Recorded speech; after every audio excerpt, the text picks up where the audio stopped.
नमस्कार, जन टीवी देख रहे हैं आप। मैं श्वेता शर्मा आपके साथ। खबरों की शुरुआत से पहले एक नजर डालेंगे अभी की हेडलाइंस पर। यूसीसी को लेकर के हाई कोर्ट में आज सुनवाई। सरकार ने दाखिल किया जवाब। मुस्लिम संगठनों ने कई प्रावधानों को दी है चुनौती।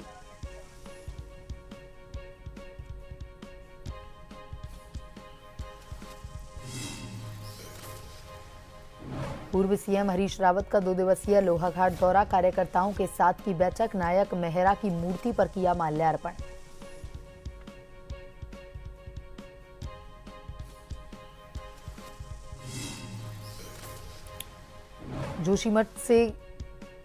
जोशीमठ में खबर का असर। गणाई और दांडमी गांव में सड़क का सपना हुआ पूरा। जन टीवी ने चलाई थी प्रमुखता से खबर। ग्रामीणों ने मिठाई खिलाकर जताई खुशी। रुड़की में कुत्तों का आतंक। एक दिन में 30 से अधिक लोगों को बनाया शिकार। अस्पताल में मरीजों की संख्या बढ़ी। निगम से पकड़ने की मांग।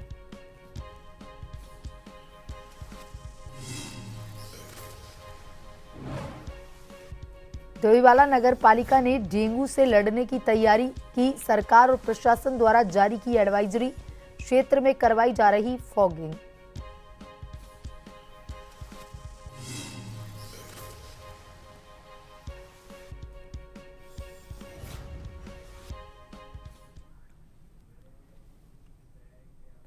और अब खबरें विस्तार से। उत्तराखंड में लागू यूनिफॉर्म सिविल कोड मामले को लेकर के 22 अप्रैल को नैनीताल हाईकोर्ट में सुनवाई होगी। यूसीसी को लेकर के हाईकोर्ट में अब तक कई याचिकाएं दायर हो चुकी हैं। खासकर नैनीताल के सुरेंद्र सिंह नेगी समेत मुस्लिम संगठनों ने याचिका दायर कर यूसीसी के कई प्रावधानों को चुनौती दी है। हाईकोर्ट ने इस मामले में पहले ही सुनवाई कर सरकार को अपना पक्ष रखने के आदेश दिए थे। राज्य सरकार में अपना पक्ष रखने के लिए अतिरिक्त समय की मांग की थी। आज की सुनवाई में मुख्य न्यायाधीश और न्यायमूर्ति आलोक मेहरा की पीठ इन याचिकाओं पर विचार करेगी।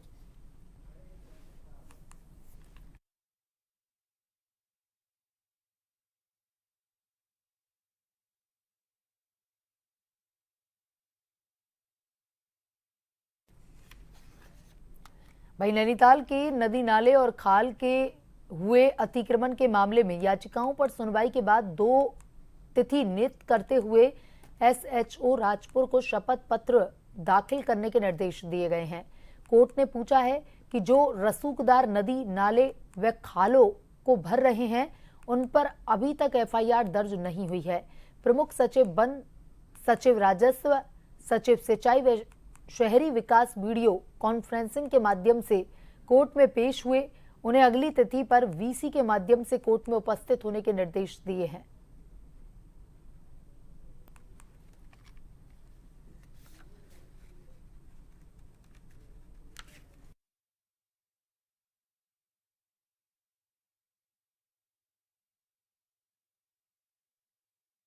उत्तराखंड के पूर्व मुख्यमंत्री हरीश रावत अपने 2 दिवसीय दौरे पर चंपावत पहुंचे, जहां लोहाघाट में पूर्व सीएम हरीश रावत के द्वारा भाजपा पर तीखे हमले किए गए। पूर्व सीएम हरीश रावत ने कहा, भाजपा ने जो उनके खिलाफ महाझूठ बोले हैं वह कल चंपावत में न्याय के देवता गोलू देव के मंदिर में प्रार्थना कर न्याय के लिए अर्जी लगाएंगे। पूर्व मुख्यमंत्री ने कहा, 2017 में भाजपा ने उनके खिलाफ झूठ बोला था कि हरीश रावत ने जुम्मे की छुट्टी की है। 2022 में हवा चलाई थी कि कांग्रेस आएगी तो प्रदेश में मुस्लिम यूनिवर्सिटी खोल दी जाएंगी। उन्होंने भाजपा के नेताओं से कहा वह दिखाएं कि वह आदेश कहां है, कब जुम्मे की छुट्टी संस्थानों में हुई थी। कहा, आज प्रदेश में भाजपा ने झूठ बोलकर जनता को वर्गलाया है। जनता महंगाई, बेरोजगारी, मूलभूत समस्याओं से जूझ रही है और भाजपा जनता का ध्यान हटाने के लिए धर्म की राजनीति कर जनता को आपस में लड़वा रही है।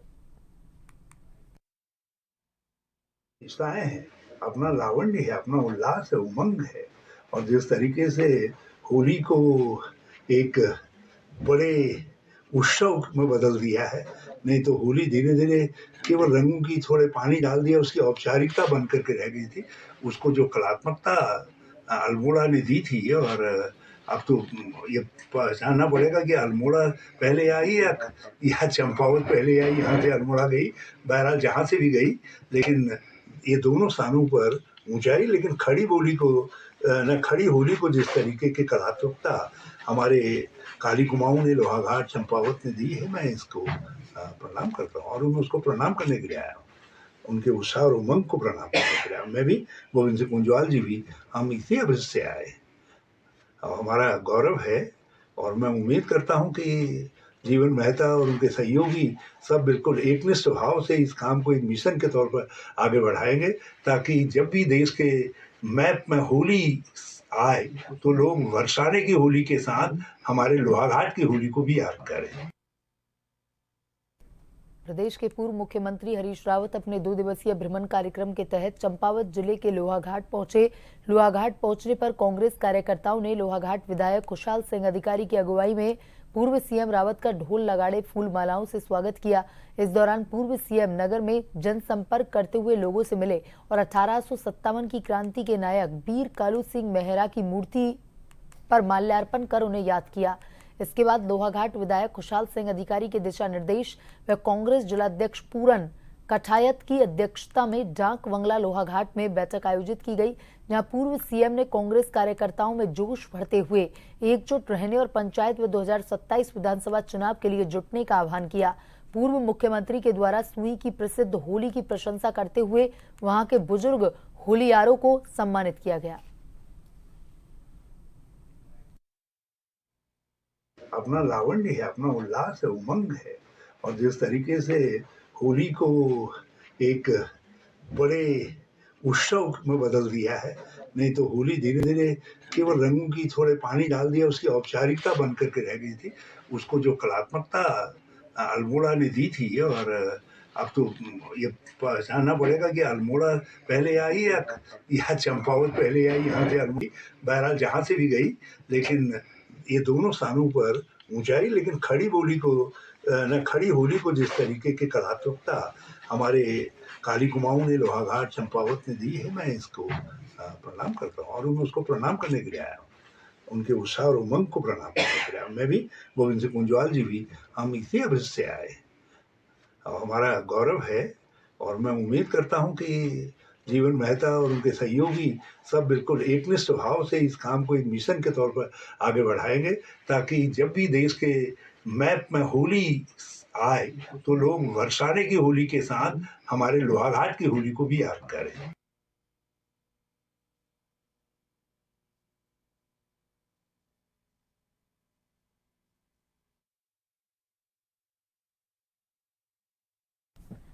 वहीं जोशीमठ ज्योतिर्मठ ब्लॉक के अंतर्गत आने वाले दूरस्थ गांव गणाई गांव और दाडमी गांव के ग्रामीणों का वर्षों की सड़क संबंधित समस्या का सपना अब जाकर पूरा हुआ।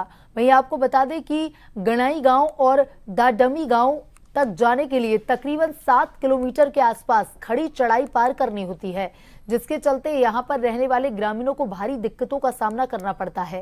वहीं बड़ी बात यह है कि जन टीवी ने कई बार सड़क संबंधित समस्या को अपने चैनल के माध्यम से पूरी तरह से प्रमुखता से दिखाया और कहीं ना कहीं जन टीवी की खबरों का असर साफ साफ देखने को यहां मिला। आपको बता दें कि प्रदेश के मुखिया पुष्कर सिंह धामी के तुरंत आदेश अनुसार गांव के लिए नई सौगात मिल चुकी है। सड़क मार्ग का उद्घाटन समारोह कार्यक्रम यहां पर प्रशासन के द्वारा किया गया। दोनों गांवों के ग्रामीण खुशी के मारे झूम उठे। ग्रामीणों ने नाच गाकर एक दूसरे को मिष्ठान खिलाकर खुशियां जताई। अब दिन दूर नहीं जब गांव के ग्रामीण अपने निजी वाहनों में बैठकर खुशी खुशी अपने गंतव्य तक पहुंचेंगे। दोनों गांवों के ग्रामीणों ने उत्तराखंड सरकार और जन टीवी का दिल से धन्यवाद दिया। उल्लास के साथ कहना चाहता हूँ, बहुत गदगद भी हूँ और जितने ग्रामवासी हमारे आए हुए थे बहुत संख्या में थे और सब आकर के इतने हर्षोल्लास के साथ आज रोड की जो शुरुआत हुई, मैं ये कहता हूँ कि जो हमारे पूर्व में जितने भी लोग इस रोड के संघर्ष में रहे हैं आज वो हमारे बीच में है नहीं, लेकिन उनकी आत्मा को भी बहुत संतुष्टि मिल रही है और हमारे वर्तमान में जो मंडल अध्यक्ष जी हैं बहुत संघर्ष कर रहे हैं इसमें।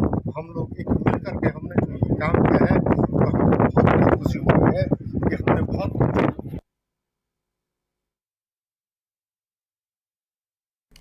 वहीं मुख्यमंत्री पुष्कर सिंह धामी के द्वारा अपने टनकपुर दौरे के दौरान लोहाघाट में भव्य रामलीला मंच निर्माण की घोषणा की गई। मुख्यमंत्री घोषणा के तहत लोहाघाट में भव्य रामलीला मंच निर्माण के लिए 1 करोड़ रुपए की धनराशि स्वीकृत की गई है। विधि विधान के साथ पूजा अर्चना कर रामलीला मंच की नींव रखी गई और इस दौरान लोहाघाट विधायक खुशहाल सिंह अधिकारी सहित भाजपा कार्यकर्ता कमेटी के पदाधिकारी मौजूद रहे। विधायक अधिकारी के द्वारा क्षेत्रवासियों को भव्य रामलीला मंच निर्माण के लिए शुभकामनाएं दी गई। प्रदेश के यशस्वी मुख्यमंत्री माननीय पुष्कर सिंह धामी जी के प्रति आभार व्यक्त करता हूं और धन्यवाद देता हूं पूरी रामलीला कमेटी की ओर से, नगर की ओर से, होली की टीम से, रूम की ओर से। आपके द्वारा टनकपुर में इसकी घोषणा की गई थी और आज 2 वर्ष बाद इसका कार्य यहाँ पर शुरू होने आ रहा है। मैंने सहयोग करने वाले सभी पूर्व जिला अध्यक्ष श्री निर्मल मेहरा जी का, वर्तमान अध्यक्ष गोविंद सामंत जी का और यहाँ के मंडल अध्यक्ष गिरीश कुमार जी का जो अभी यहाँ पाए भी थे, और मैं विधायक जी का सहित सभी जिन लोगों ने इसमें सहयोग किया, मैं सबके प्रति आभार व्यक्त करता हूं। वहीं उत्तराखंड नदी किनारे की अवैध मलिन बस्तियां इन दिनों भाजपा और कांग्रेस के मुख्य चुनावी किरदार नजर आ रही हैं। गौरतलब है कि राज्य में 2027 में विधानसभा के चुनाव होने हैं और मलिन बस्तियों में रह रहे लोग एक बड़े वोट बैंक के रूप में हैं। दोनों ही दल अभी तक इनके हिमायती बने रहे हैं, लेकिन इस बार कुछ नया होने का आसार है। न्यायालय के निर्णय पर वर्तमान सरकार ने अवैध मलिन बस्तियों पर निशान लगाने शुरू कर दिए। ऐसे में कांग्रेस हमलावर हो गई है और कांग्रेस का कहना है कि वर्षों से रह रहे इन लोगों को अचानक बेघर कर देना कहां तक न्यायोचित है। भाजपा स्पष्ट करे कि उन्होंने उसके विस्थापन के लिए अभी तक क्या कार्य योजना बनाई है।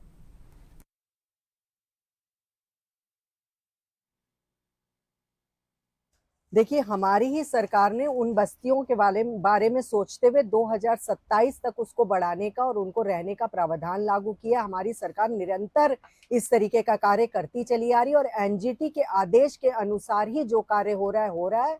और हरीश रावत जी अपने कार्यकाल के दौरान उन मलिन बस्तियों के बारे में अगर कुछ सोचे होते तो आज उनको इस तरीके से सुर्खियों में रहने का अवसर नहीं मिला होता और इस तरीके की बात का बतंगड़ बनाने का कार्य नहीं किया होता। जो भी कार्य हो रहा है एनजीटी के आदेश से हो रहा है, उसके बावजूद हमारी सरकार ने प्रावधान लाया है कि 2027 तक इन बस्तियों को बिल्कुल भी हाथ नहीं लगाया जाएगा और आने वाले समय में उसके लिए निश्चित तौर पे हित वाला कार्य हमारी सरकार करेगी। और इसी खबर पर ज्यादा जानकारी के साथ हमारे संवाददाता शैलेंद्र पांडे फोन लाइन पर जुड़ चुके हैं। शैलेंद्र, चुनाव से पहले मलिन बस्तियों का मुद्दा एक बार फिर से गरमाना शुरू हो चुका है। दोनों ही पार्टियां एक दूसरे पर हमलावर हैं। क्या कुछ अपडेट्स है अभी का? बिल्कुल श्वेता, आपको बताते हैं कि देहरादून की बात की जाए तो देहरादून में कई सारी ऐसी मलिन बस्तियां हैं जो अवैध रूप से बसी हैं, लेकिन ये सरकारों का ही रहा है कि उनको पहले अवैध रूप से बसाना है, चाहे इसमें विधायक हो या पार्षद हो, इनका ही काम रहता है। पहले मलिन बस्तियों को बताते हैं, फिर आगे कार्रवाई होती है। लेकिन अभी तक का जो मामला आया है, जो भी सरकार आई है, उनको अध्यादेश ले आकर के मलिन बस्तियों पर रहने का अधिकार देती आई है। बीजेपी सरकार ने भी इनको 27 तक रहने का आदेश दे रखा, अध्यादेश ला रखा है। लेकिन सबसे बड़ी समस्या है कि इसमें इस बार कोर्ट ने एक आदेश जारी कर दिया है, जिसके बाद जो अवैध मकान है उन पर निशान लगाया जा रहा है। इस निशान को लेकर के जो अवैध मलिन बस्तियों में रह रहे हैं उनको डर है कि अगर ये कोर्ट का आदेश है और निशान लगाया जा रहा है तो आगे क्या कार्रवाई होगी, इससे वे भयभीत है। इसी को लेकर के कांग्रेस भी हमलावर है कि अगर उनको रहने का देने का अध्यादेश जो जारी है तो उनके घरों पर ये निशान क्यों लगाया जा रहा है। सरकार इस पर मंशा स्पष्ट करे। तो अभी सरकार की तरफ से जो प्रवक्ता है उनका कहना है कोर्ट आदेश लाए हैं 27 तक का रहने का, लेकिन अब देखने वाली बात होगी कि आगे कोर्ट का आदेश क्या होता है निशान लगाने के बाद और उस पर सरकार क्या एक्शन लेती है। जी शैलेंद्र, देखिए वर्षों से ये लोग जो है वहां पर रह रहे हैं, अगर इन्हें वहां से हटाया जाता है तो क्या लगता है कि 2027 में जो विधानसभा चुनाव आ रहे हैं उस पर इसका असर होता हुआ दिखाई दे सकता है, क्योंकि मलिन बस्तियों में रह रहे लोग भी एक वोट बैंक के रूप में काम कर रहे हैं। बिल्कुल श्वेता, बताते हैं इतना आसान नहीं है कि मलिन बस्तियों के लोगों को वहां से हटा दिया जाए, क्योंकि उनकी संख्या लाखों में है। सबसे बड़ी समस्या यही है। और सबसे क्या है कि कोई भी पॉलिटिकल पार्टी हो, चाहे बीजेपी हो या कांग्रेस, अगर उत्तराखंड की बात की जाए, यहाँ पर दो मुख्य रूप से पॉलिटिकल पार्टियां हैं, बीजेपी और कांग्रेस, और दोनों ही पार्टियों के चाहे विधायक हो या पार्षद हो, उन्हीं के द्वारा मलिन बस्तियों को बसाया जाता है अपने वोट बैंक के खातिर। और आगे चल करके अब कोर्ट का जब आदेश आता है तो उस पर सरकार अध्यादेश लाती है, क्योंकि लोकतंत्र में वोट बैंक की भी राजनीति होती है, वोट बैंक बहुत जरूरी होता है। तो उनकी रक्षा करने के लिए सरकार हिमायती बनती रहती है, चाहे वो कांग्रेस की अभी तक सरकार रही हो या बीजेपी की सरकार रही हो, लेकिन उसका एक समाधान अभी तक नहीं निकला है। जो भी सरकार रही है केवल अध्यादेश ला करके समय बढ़ाती रहती है, और मलिन बस्तियों के जो लोग हैं अभी तक उनका मालिकाना हक नहीं मिला है, केवल समय समय पर उनकी अवधि बढ़ाई जाती है और वो वहां पर हैं। लेकिन सबसे बड़ी बात है कि अब कोर्ट का आदेश क्या आता है, अभी निशान लगा है मकानों पर, अब आगे कोर्ट क्या आदेश देता है और सरकार का क्या उस पर रुख रहेगा, ये देखने वाली बात होगी। जी शैलेंद्र, देखिए यहाँ पर अवैध मलिन बस्तियों पर निशान लगाना शुरू वर्तमान सरकार ने किया है, चाहे वो न्यायालय के आदेश के मुताबिक किया है, लेकिन यहाँ पर कांग्रेस जो सवाल पूछ रही है उसका कोई जवाब आया है बीजेपी की तरफ से। उनका कहना है कि अगर इन्हें हटाया जाता है तो इनके लिए क्या कुछ इंतजाम आगे किए गए हैं। श्वेता, आपको बता दें कि बीजेपी की तरफ से ये जवाब आ रहा है कि हमने तो 2027 तक का अध्यादेश जारी कर रखा है उनको रहने के लिए। साथ ही उनका कांग्रेस पर आरोप है कि 2012 से 2017 तक कांग्रेस की सरकार थी, जो हरीश रावत इस मुद्दे को अभी उठा रहे हैं, हरीश रावत उस समय मुख्यमंत्री भी रहे हैं, तो उस समय कांग्रेस ने इसका समाधान क्यों नहीं किया। तो ये एक ऐसा मामला है जिस पर दोनों सरकारें वो चाहती हैं कि उनका वोट बैंक भी न बिगड़े, लेकिन अभी तक किसी भी सरकार ने, चाहे वो बीजेपी की सरकार हो या कांग्रेस की सरकार हो, किसी ने भी मलिन बस्तियों में रहने वाले लोगों का मालिकाना हक नहीं दिया है। और अभी तक उन पर यही चलता है कि जो जिसकी भी सरकार आती है तो कुछ दिन के लिए उनका अध्यादेश ला करके समय बढ़ा देती है तो वहां रह सकते हैं। सबसे बड़ी समस्या है कि अवैध बस्तियां बनती हैं, वहां पर सरकार के द्वारा पानी, बिजली, सारी सुविधाएं दे दी जाती हैं। तो ये भी सोचने वाली बात है कि ये सरकार के जो पॉलिटिकल लोग हैं वही अवैध बस्तियों को बताते हैं अपनी वोट बैंक के खातिर। लेकिन अब इसमें सबसे बड़ी केस ये आई है कि अभी कोर्ट ने आदेश दिया है और लोगों के घरों पर निशान लगा है। अब देखने वाली बात होगी कोर्ट का आदेश क्या आता है आगे और सरकार उस पर क्या एक्शन लेती है। जी शैलेंद्र, अभी देखने वाली बात होगी कि न्यायालय का आगे क्या आदेश आता है। तमाम जानकारी के लिए धन्यवाद। वहीं रामनगर के ग्राम ढिकुली में एक रिसोर्ट में अज्ञात कारणों के चलते भीषण आग लगने के बाद मौके पर हड़कंप मच गया। दमकलों ने 3 घंटे से अधिक की कड़ी मशक्कत के बाद इस भीषण आग पर काबू पाया। अग्निशमन अधिकारी उमेश परगाई ने बताया कि ग्राम ढिकुली में स्थित द नेस्ट रिसोर्ट के रेस्टोरेंट में अज्ञात कारणों के चलते भीषण आग लगी। उन्होंने बताया कि जानकारी मिलने के बाद दमकल विभाग कर्मचारी के साथ एक वाहन मौके पर भेजा गया, लेकिन आग की लपटें इतनी भीषण थी कि आग पर काबू पाना कर्मचारियों के लिए मुश्किल हो गया, जिसके बाद तुरंत 2 दमकल वाहन मौके के लिए रवाना किए गए। उन्होंने बताया कि विभाग के 3 वाहनों से आग पर कड़ी मशक्कत के बाद काबू पाया गया। अब उसमें ये तो पता नहीं चल पाया कि किन कारणों से आग लगी, क्योंकि उन लोगों का कहना है आज सुबह से यहाँ लाइट भी नहीं है, तो शॉर्ट सर्किट भी उसमें नहीं हुआ। अब इसमें ये प्रतीत यही होता है कि या तो कोई अंदर खाना बना रहे थे या बीड़ी सिगरेट या कुछ ऐसा कर रहे थे, उन्हीं कारणों से आग लगी होगी। और सूचना मिलते ही हमारी 3 गाड़ियां मौके पर पहुंची। पहले एक गाड़ी गई तो आग बढ़ी हुई थी। उसमें जो छत थी वो 3 लेयर में थी। फर्स्ट लेयर में उसकी जो थी घास, सेकंड में जो थी उनकी प्लास्टिक वगैरह था, थर्ड में प्लाई थी और फोर्थ में जो थी उनकी टिल्स लगी हुई थी। तो उसमें आग में बहुत मुश्किल हो रहा था, कठिन हो रहा था उसको कवर करना। तो 4-5 गाड़ी कम से कम पानी उस पर लगा हुआ। जहां केंद्र और राज्य सरकार वनों को बचाने के लिए करोड़ों का खर्च करती है, वहीं इसका धरातल पर कोई असर दिखाई नहीं दे रहा, जिसका नतीजा है लगातार वनों की तस्करी बढ़ती नजर आ रही है। और इसी बीच वन विभाग को एक बड़ी कामयाबी हासिल हुई। उधम सिंह नगर के बाजपुर क्षेत्र में सिंह आरा मशीन पर जब छापा मारा गया तब वन विभाग के पैरों तले जमीन खिसक गई, जहां भारी मात्रा में बेशकीमती सागौन की लकड़ी बरामद की गई। पकड़ी गई अवैध सागौन की लकड़ी की कीमत लगभग 30 लाख आंकी जा रही है। आरा मशीन को सीज कर लिया गया है। रुड़की में कुत्तों का आतंक देखने को मिल रहा है। एक दिन में 30 से अधिक लोगों को अपना निशाना कुत्ते बना चुके हैं। इतना ही नहीं, सिविल अस्पताल में भी कुत्ते घूमते नजर आ रहे हैं। वहीं सिविल अस्पताल के एंटी रेबीज इंजेक्शन लगवाने वाली संख्या लगातार बढ़ती जा रही है।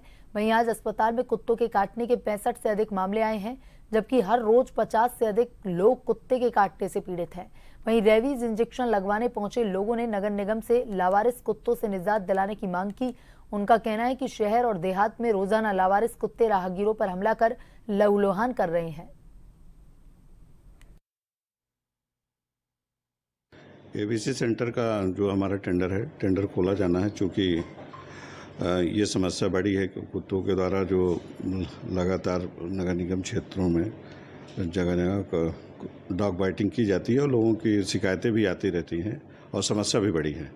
तो इस संबंध में उसके निजात के लिए जो हमारे कंपार्टमेंट वगैरह बनने हैं और उसका टेंडर डाला गया है और टेंडर खोलने की अवधि आ गई है। और इस समय चूँकि ठेकेदारों का रजिस्ट्रेशन चल रहा है, जिसकी प्रक्रिया 2-1 दिन में पूर्ण होने वाली है। जैसे ठेकेदारों का रजिस्ट्रेशन पूर्ण हो जाता है, इसको ओपन करके और इसमें कार्रवाई प्रारंभ कर दी जाएगी। राजधानी देहरादून में डेंगू के लगातार मामले सामने आ रहे हैं और सरकार व प्रशासन द्वारा लगातार एडवाइजरी जारी की जा रही है। डेंगू की बीमारी को लेकर प्रशासन पूरी तरह मुस्तैद है और लगातार आमजन से अपील यही कर रहा है कि डेंगू की रोकथाम के लिए आमजन सभी सावधानियां अपनाए। राजधानी देहरादून में पिछले कुछ दिनों में डेंगू के मामलों में इजाफा हुआ, तो वहीं स्वास्थ्य विभाग हो या नगर पालिका प्रशासन दोनों ही डेंगू को लेकर पूरी तरह से मुस्तैद नजर आ रहे हैं। डोईवाला स्वास्थ्य केंद्र की बात करें तो डोईवाला स्वास्थ्य केंद्र में रैपिड टेस्ट की व्यवस्था के साथ ही डेंगू के मरीजों के लिए बेड आरक्षित किए गए हैं। डोईवाला नगर पालिका द्वारा भी क्षेत्र में फॉगिंग करवाई जा रही है और लोगों को जागरूक किया जा रहा है।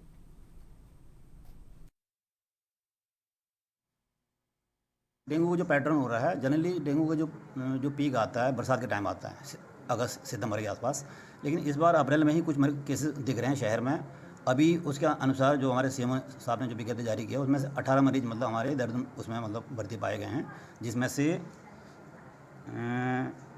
13 मरीज देहरादून के हैं और 8 मरीज दूसरे जिलों के हैं, जो अन्य जो हमारे यूपी बॉर्डर के आसपास के जो भी होंगे।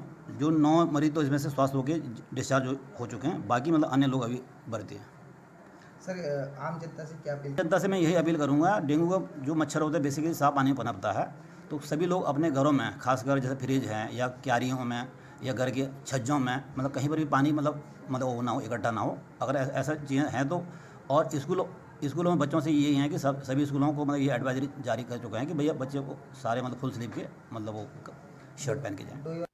अभी डेंगू को लेकर एक आकस्मिक बैठक जिलाधिकारी महोदय द्वारा की गई थी और जिलाधिकारी महोदय द्वारा दिए गए निर्देशों के क्रम में नगर पालिका भी त्वरित कार्रवाई कर रही है। नगर पालिका ने फॉगिंग के साथ साथ एंटी लार्वा का स्प्रे भी प्रारंभ कर दिया गया ताकि जो डेंगू का मच्छर पनपने न पाए।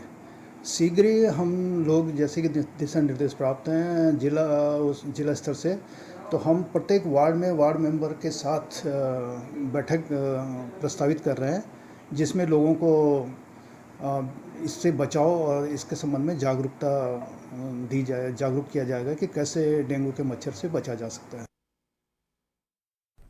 और नजर डालेंगे अभी की हेडलाइंस पर। यूसीसी को लेकर हाईकोर्ट में आज सुनवाई, सरकार ने दाखिल किया जवाब। मुस्लिम संगठनों ने कई प्रावधानों को दी है चुनौती।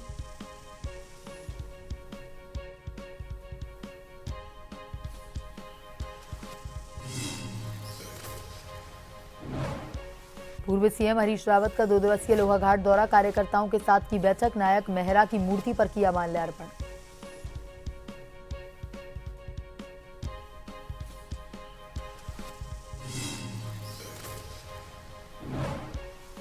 जोशीमठ में खबर का हुआ असर, गणाई और दाडमी गांव में सड़क का सपना हुआ पूरा। जन टीवी ने चलाई प्रमुखता से खबर, ग्रामीणों ने मिठाई खिलाकर जताई खुशी।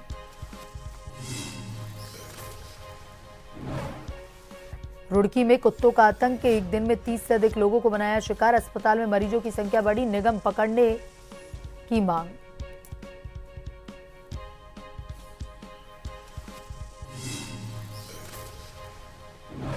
डोईवाला नगर पालिका ने डेंगू से लड़ने की तैयारी की, सरकार और प्रशासन द्वारा जारी की एडवाइजरी, क्षेत्र में करवाई जा रही फॉगिंग।